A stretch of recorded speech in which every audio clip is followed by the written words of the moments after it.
Welcome to the Farmish Kind of Life podcast, where we talk about homesteading stuff and life stuff and everything in between. Join me, Amy Dingman, as we explore big questions on a little farm. Hello, everybody, and welcome back to the Farmish Kind of Life podcast. Today is October 15th, 2024. This is episode 294.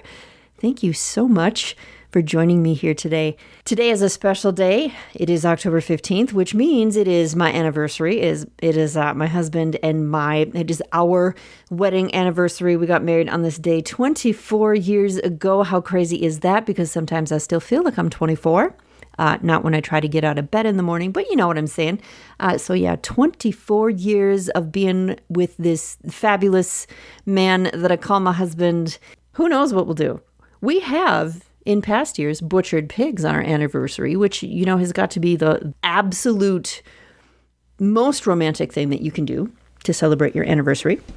We just like being together. I know that's cliche, but we enjoy each other's company. And so everything is a romantic date. So there you go. What is our topic for the podcast today? Well, I've been reading a couple different books. And so I've been kind of thinking about this whole going back to live like the Amish. No, this is not an announcement that I'm going back to live like the Amish. But these two books have got me thinking about a couple things. So today we're going to be talking a little bit about, well, let's say technology, the internet, social media, and how we choose to use them. And we'll just leave it at that. I don't have a good intro today. I'm sorry. Before we get to the main topic, let's catch up on the lifestead. What has been happening here? We did get a giant load of wood delivered to our farm. We use an outdoor wood boiler as our heat, and so it's kind of important to have wood on the farm. And so we've been calling around. We get a big load of wood, and it usually lasts us 2 years, usually, depending on the winter. And we were calling around, and nobody would call us back. And we're like, it's getting close. And then we call and call. Nobody would call us back. The people who would call us back didn't have any wood this year. And we thought, well, what the heck? We finally got a hold of somebody, and they said, yeah, we'll have wood, but we're not going to have any wood till probably the middle of November. And we thought, oh my goodness, that's cutting it way close. We always start the wood stove before the middle of November. So we were like, well, I guess we'll see what happens. We do have a little bit of wood. We'll just try to make it last. And then that individual called us a few days ago and said, hey, guess what? Good news. I can bring you a big semi-load of wood tomorrow, which was really awesome because it meant we got it earlier. But financially, we were like, we got to switch a couple things around so we can have this big pile of cash, to get this wood. So now the giant load of wood is here, which means now we get to cut and split and stack wood. That's why they tell you that wood will worm you twice. I think it's more like 5 times, but whatever. What else have we been doing? We got our garlic planted. We got it mulched. It is ready to rock. I hope it does really well. This is the first time that we are doing garlic here at the farm. We've had some frosty mornings here, so we are just about ready to pick all the squash that the pigs planted for us out in the pig area. We don't have pigs this year, but we have squash where the pigs were. You know how that happens. So yeah, tons of squash.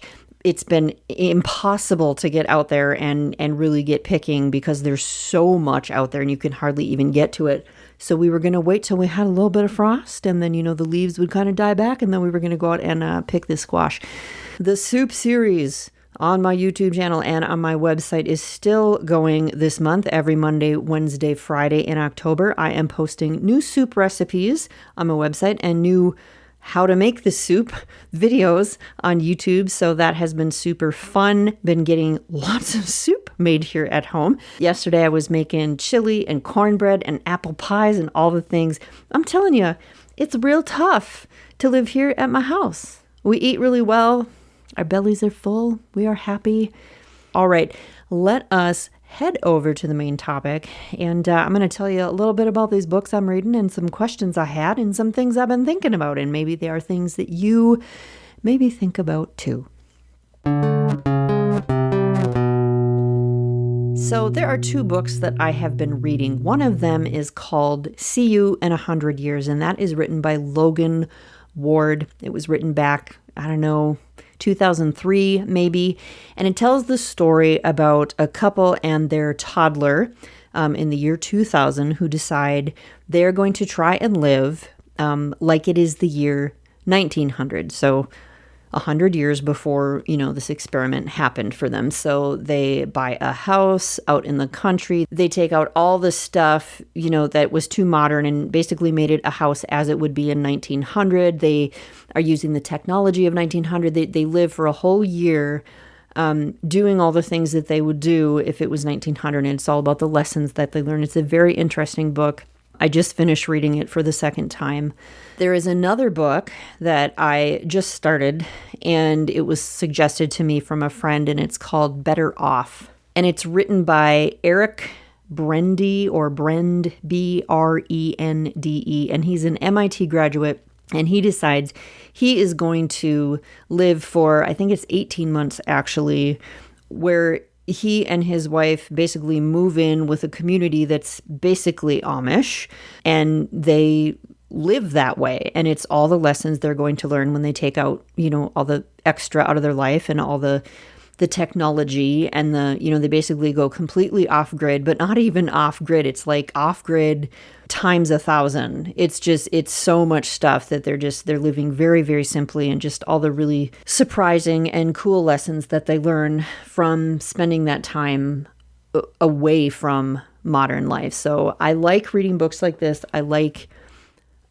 learning about that. I like learning what people learn. I really like those books. But as I've been reading these books, I can't help but think it's really easy to give up tech when you're in a community that doesn't allow it, right?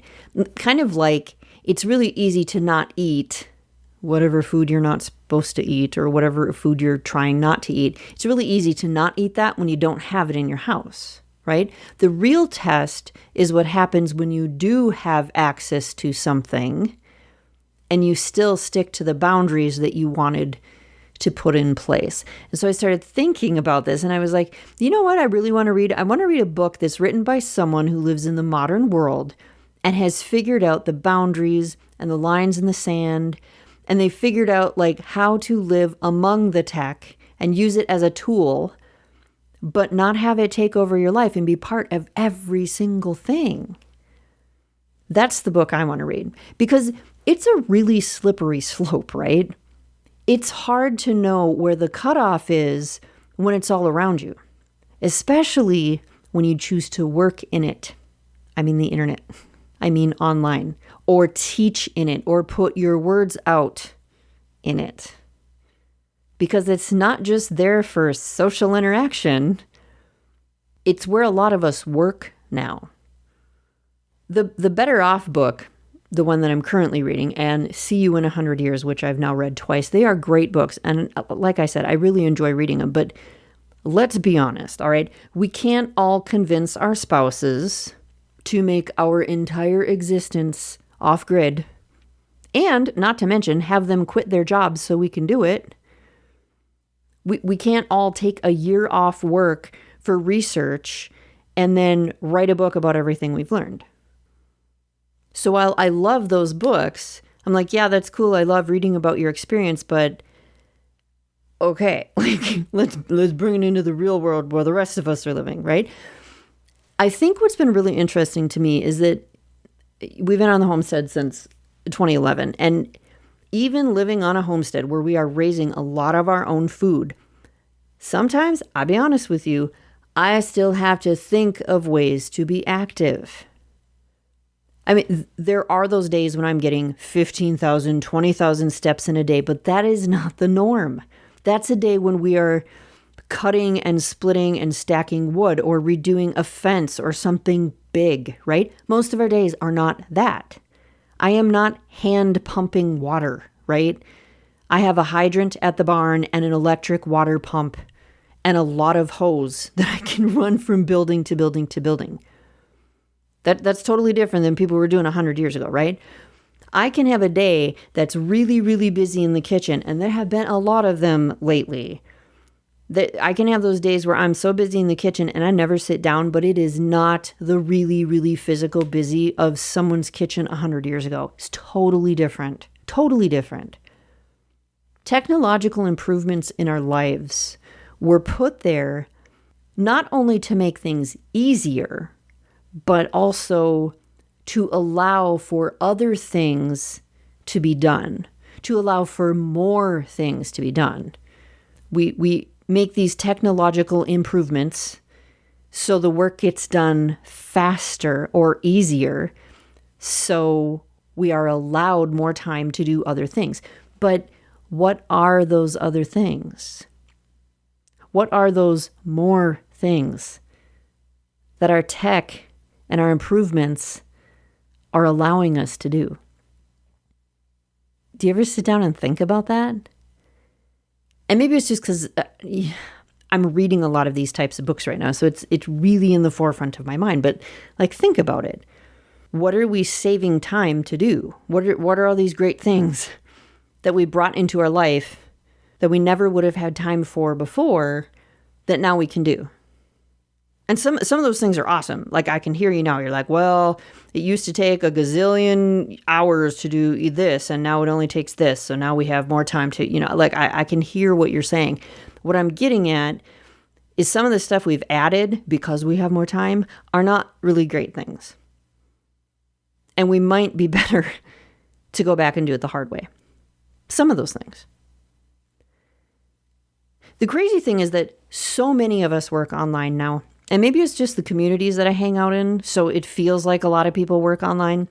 But a lot of us work online now. And even if our work isn't solely dependent on the internet and Wi-Fi or a 4G or 5G connection, chances are some part of it is, right? Do you send email at work?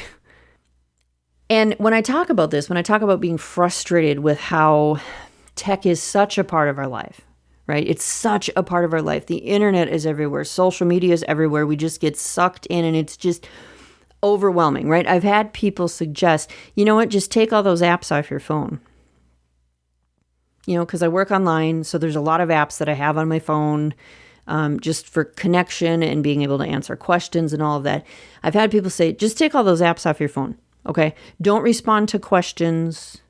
Don't send emails, don't post new information, don't work on stuff or whatever unless you're at your desktop. Don't do it on your phone, right? Because somewhere along the line, we were supposed to always be available, right? If I take all those apps off my phone, obviously I'm not always at my desktop. I'm rarely at my desktop. So my availability and my interaction gets cut, right? What does that look like as someone who runs a business online? Do you know what I'm saying? It's not just as easy as saying, okay, well then just don't do it. Just quit, right? It's not that easy.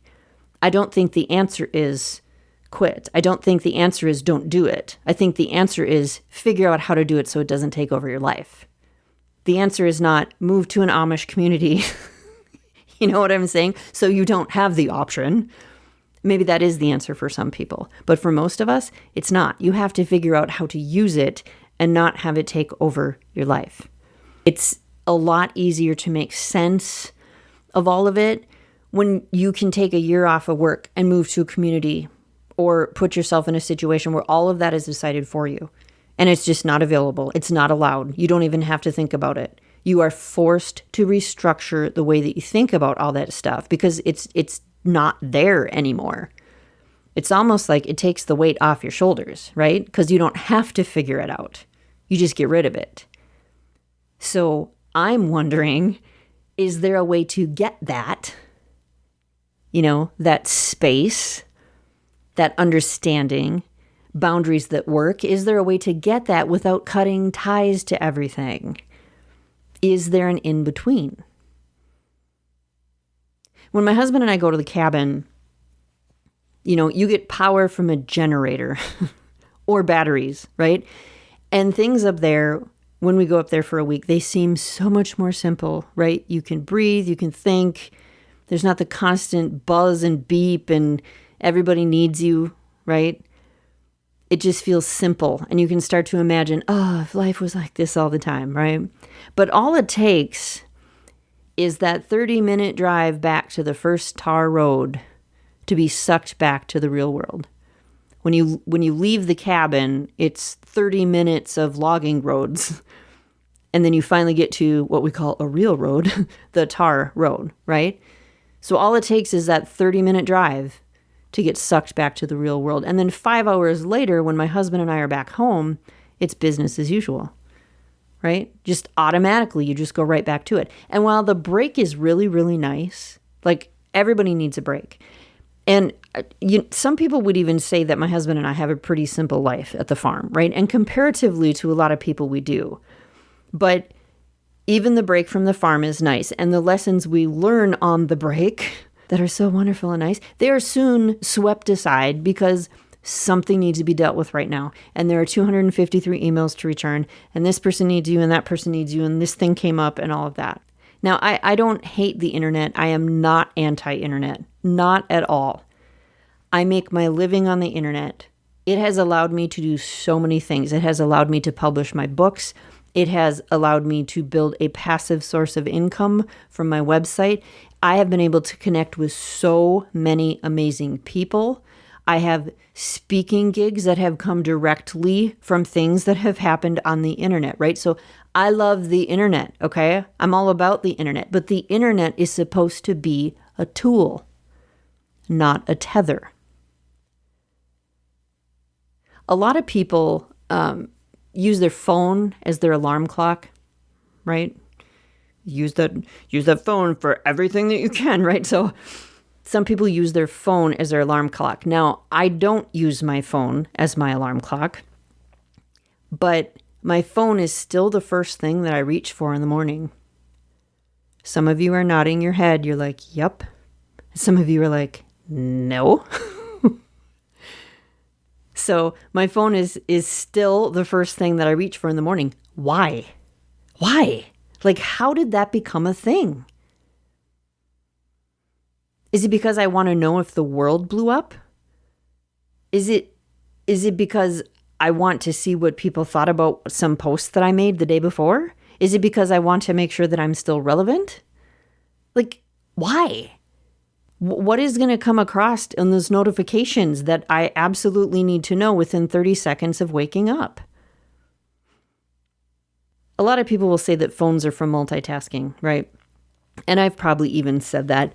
And yes, if I am making a recipe to put in the canner, and at the same time I'm listening to a podcast or an audiobook through my earbuds on my phone, that is multitasking, right?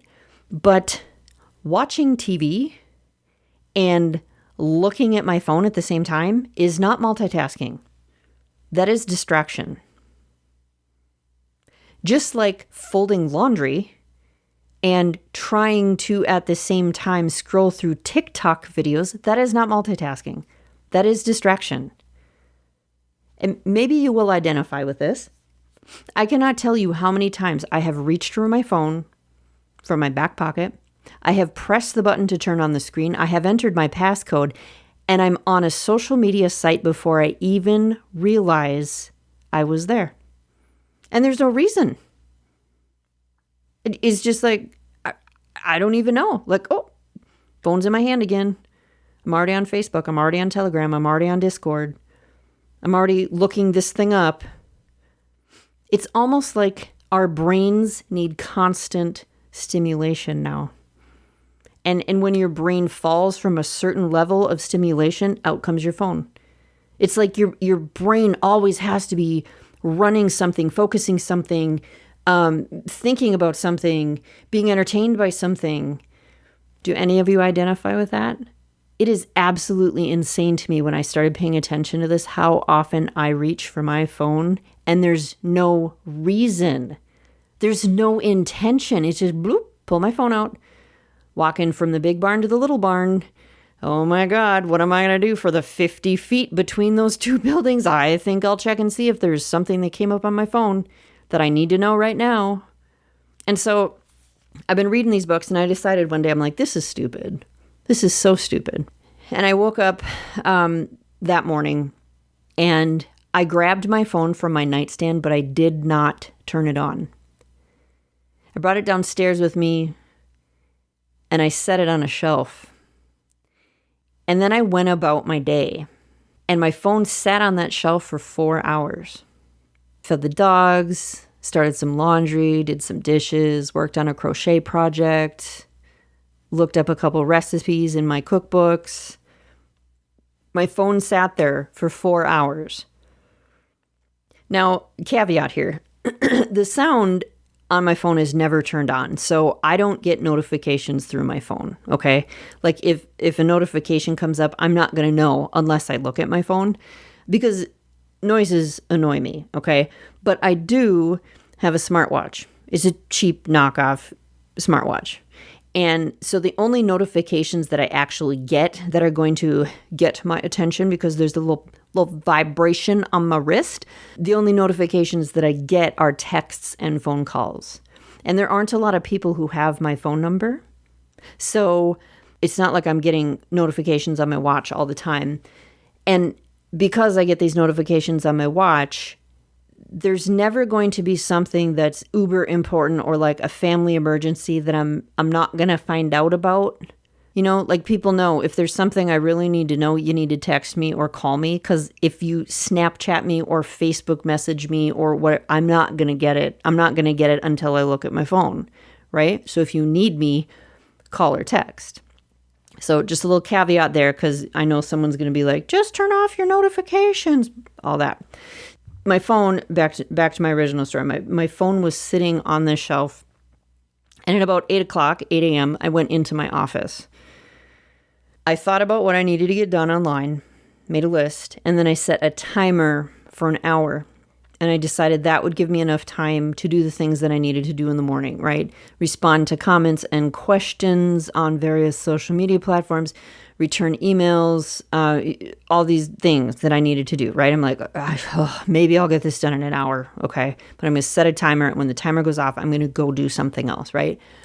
It did not take an hour for me to get that entire list done. It was amazing to me how much I got done and how productive I was without scrolling and getting distracted or frustrated with all the stuff I was seeing online. So much more productive. I'm going to say this again. I don't think the answer is don't use the internet. I don't think the answer is don't use social media. I think the answer is figure out how to use it so you're in charge of it, not it's in charge of you. I think that's what we're supposed to be doing here. We can't all move to the Amish communities, so we got to figure out how to live with our phones. Have you ever got online with your phone? With the intention of looking something up or sending someone a message, like, oh, that's right. I was gonna ask Melissa that question about that thing. So you get your phone out and you're gonna send her a Facebook message, and 20 minutes later, you put your phone back in your pocket and you realize you didn't even do the thing you intended to do. You didn't even message Melissa, and now you've lost 20 minutes to BS on the phone. You got distracted by 437 notifications and all these different rabbit holes and all this stuff that popped up and all these things. Oh, that's right. I got to look up this. Oh, that's right. And you never even messaged Melissa. Have any of you done that? I've totally done that multiple times a day. You need to be in charge of it, not have it in charge of you. And that's everyone. Everyone needs to get to that place. I think it's a level up for anyone who makes their living connected to the internet, especially if you use some version of social media along with that. You need to be in charge of it. You need to be the one in control of it. So after reading these books that are, move to the Amish communities and give this up for a year, and I'm not mocking them. I'm just saying that would be really awesome to do, but most of us can't do that, right? So my question that I want to set out to answer is, can a content creator who has built an online business based partly on interaction learn to use the internet and social media in a way that doesn't take over their life? because it's really easy to stop using stuff when it's not available. The people who have moved to the Amish communities to live for a year, and then they have some heady experience, and then they write about the benefits of not being tied to tech, they are learning really great lessons. I love, love, love reading those books. But how do you learn those lessons when the tech is right there, asking you to take part or requiring you to take part because you willingly built something there on the internet that you enjoy and you still want to be a part of? Or because it pays your bills, or because that's how you feel it's easiest to help people get the information you have. How do you get the information out there? How do you connect with people without at the same time being pushed under with all the fluff and the extra and the muck and the distraction and the zoning out and the, well, this is just how it works now. How do you do it? It is easy to set boundaries when the stuff you're trying to set boundaries about are no longer on the property. It's a lot harder when it's staring at you in the same room. And that's not meant to be a poor me. I'm just trying to tap into something that I think a lot of people struggle with, whether they know it or want to admit it or not. So here are a few things that I have been working on that might be something you want to try. They might be something you already do. I don't know.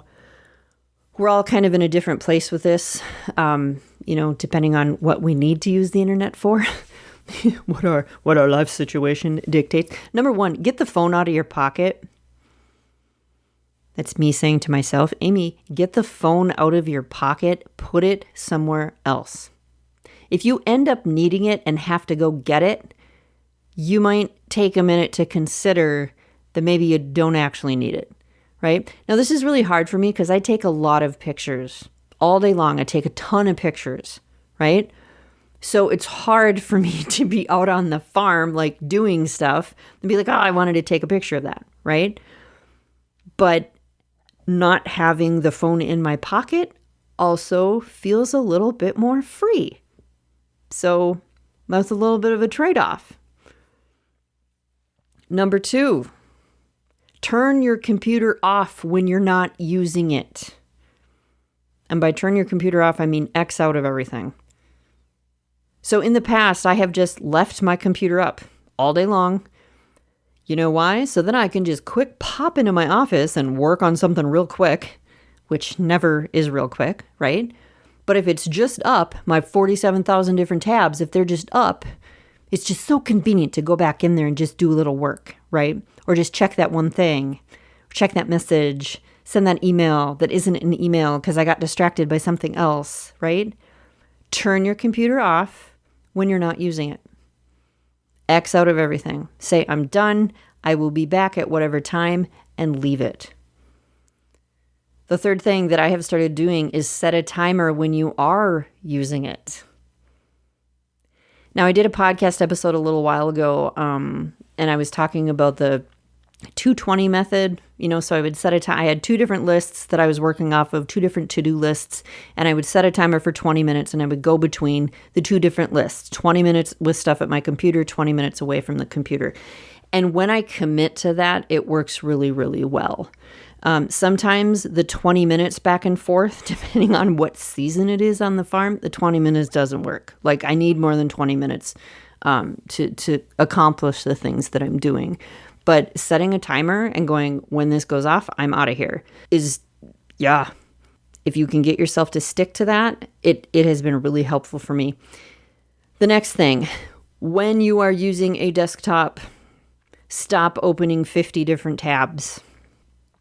Amy, there is no way you need that many tabs open. None whatsoever. Having 50 tabs open on both of your screens, I have two screens here, and having 50 tabs open, it's kind of like some weird security blanket in a way. I don't, that's just what it feels like. Or like oh my God, I'm going to miss something if I don't have all these tabs open. Or I need to have a quick way to bounce from info to info to info, which isn't info to info to info. It's distraction to distraction to distraction, right? Be intentional about the project you're working on and close the tabs that don't have anything to do with that. The next thing, train yourself to realize when you've put that phone in your hand. How many times a day do you grab for it without even realizing it? How many times a day do you try to grab it and you realize it's not there because you're not keeping it in your pocket anymore right now? How many times a day? It's probably more than you think. Yesterday morning, I was looking out the window and there was just the most beautiful sunrise, right? It was just, the trees are turning yellow, the leaves are turning yellow, and the sun was just so golden, and there was like storminess behind it, and just like the lighting was just beautiful, right? And so the first thing I think is, wow, that is so beautiful. What a beautiful sunrise, right? The second thing I think is, I should take a picture so I can use this for a post. All this technology has made it so nothing is just for us anymore. Nothing is just for our eyes to see. We've got to share it. And there's nothing bad about that. Like, we want to share awesome things with other people. But the flip side of that is nothing's just for us anymore. Nothing's just for our mind to take in. We want to take a picture and share it with the world, and take another picture and share it with the world. Technology just wires itself into so many different things, and we don't even realize it. And I know that it feels whiny, and it feels like the simple solution is, well, just stop using it so much. And ultimately, that's what it comes down to. You have to figure out in your life and in your situation, how do you stop using it so much? Or how do you use it more intentionally? So I want to really focus and write about my experience in doing that. As someone who, by choice or by career, has to be online for some things. Like, that is real life for a lot of people. How do you find the balance? Because sometimes the answer isn't just that you quit or give something up. Sometimes the answer is that you learn to live with it in a way that actually works. But to figure out what actually works, there are a lot of things that you have to undo. I am not for one second telling people to give up social media. I'm not saying don't use the internet. I'm not saying do a complete internet fast. I'm not saying that at all. I'm not saying you should leave your favorite Facebook group or that page that gives you hope every morning when you check in. I'm not saying that at all. What I am saying is that you need to be in control of it, not have it be in control of you. And so many people say, I am in control of it. But if you are someone who looks down at your hand and you're scrolling your phone and you didn't even realize you took your phone out of your pocket or your purse, then you are not as in control of it as you thought you were. If you are someone who lays in bed scrolling your phone for a few minutes before you fall asleep, but that few minutes is really more like 20 minutes or 30 minutes or more, and you didn't even realize it, you are not as in control of it as you think you are. If you constantly think you need to check on something, if you are constantly pulling your phone out to look something up, if you realize you're grabbing at your pocket for the phone you thought was there, and then you grab again, and then you grab again, and you can't even remember what you were going to look up or who you were going to message, you're not as in control of it as you thought. If you are losing time, if you are constantly forgetting what you actually went on Facebook or Google or DuckDuckGo or Telegram or wherever, if you're constantly forgetting what you actually went there to do, but it must have been something because your phone is in your hand. If you have 45 tabs open on your multiple computer screens because you might need to see the notification that comes on each screen, but you can't even remember what all the screens are, you can't even remember what all the tabs are, you are not as in control of it as you think you are. If you are telling your kid they can't have screen time because it's bad for them, but 10 minutes later your phone is in your face over something you're not even going to remember what you were looking at an hour from now, you are not as in control of it as you think you are. And so I'm going to try some things. I invite you to do whatever you feel called to do after listening to this episode. And maybe you think I'm a total derp, so you're not going to do anything. Or maybe you really do have control of this whole thing. You figured it out. And if that's you, that's awesome. Send me an email and give me some tips that I can pass along and that I can try in my own life. Amy@afarmishkindoflife.com. But I would also point out that you may make some boundaries for yourself, right? You may decide to do some of the things that I'm doing to kind of detox a little, right? And you may be able to add things back in at some point. I talked about not keeping my phone in my pocket, setting it somewhere else, leaving it in the house, and then I go out on the farm to do work. I really like having my phone in my pocket so I can get pictures of what's happening on the farm. But if we're honest, 9 times out of 10, if I'm outside doing stuff on the homestead and I pull my phone out of my pocket, it's not to take a picture. I'll be standing at the water hydrant, waiting to fill a 5-gallon bucket. And I got to take my phone out of my pocket to entertain me, to scroll through something for the 30 seconds that it takes for the bucket to fill with water. What is that? And I'm embarrassed to admit that, but I also know I'm absolutely not alone in that. It is just a thing we do now. And it's so wild. But soon, maybe I might be able to put the phone back in my pocket and not automatically grab it every time I'm walking from one building to the next and feel compelled to see if there are any notifications on my phone. Or I'm filling up that bucket of water and I don't have to take my phone out of my pocket. I can just stand there and wait. So know that these things, it's not necessarily a forever thing. Maybe it's just a detox kind of thing to get it under control, to remind yourself who's in control of that phone, who's in control of where your eyes go. And I know that we have, social scientists, or I don't remember what they're called, but they make social media and they make the internet and they make all of that. They make it so you want to be on it. It's an addicting thing. They know what they're doing. Don't let them win. Be in control. Don't let it control you. At the end of the day, I think it's really just about being intentional. If you grab your phone or you hop online for a reason and you know what that reason is, I don't care what the reason is. You know what that reason is. You can identify what that reason is. You carry through, you do the thing you were going to do, and then you go on to whatever the next thing is, right? That you want to get done. That's awesome. But I don't think that's what most of us are doing. I think there has just become this unintentional, automatic, almost apathetic, being dragged along with the crowd, whether you realize it or not. I feel like that's what has happened. And it's our job to figure out how to use this tool that can be so amazing and bring us such awesome stuff and connect us with the coolest people ever, right? And give us so much information. How many of us learn to can or learn to do stuff, bake bread or do stuff on the homestead because we have the internet, right? The internet is not bad. It's an amazing tool, but it's just a tool. And we need to put it in its place instead of it putting us in our place.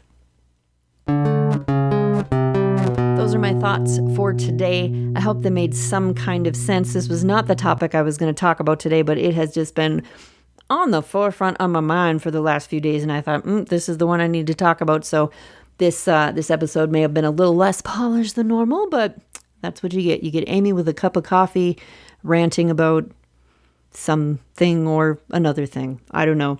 Thank you so much for spending 40-some minutes with me today. Your time is so precious, and I'm so honored that you decide to spend it here with me. Have a great week, you guys, and I will talk to you again soon. Hope you enjoyed the show today. To continue the conversation, visit our website at afarmishkindoflife.com, find A Farmish Kind of Life on social media, or drop me an email at amy@afarmishkindoflife.com. Peace, love, and bacon, y'all. Stay farmish.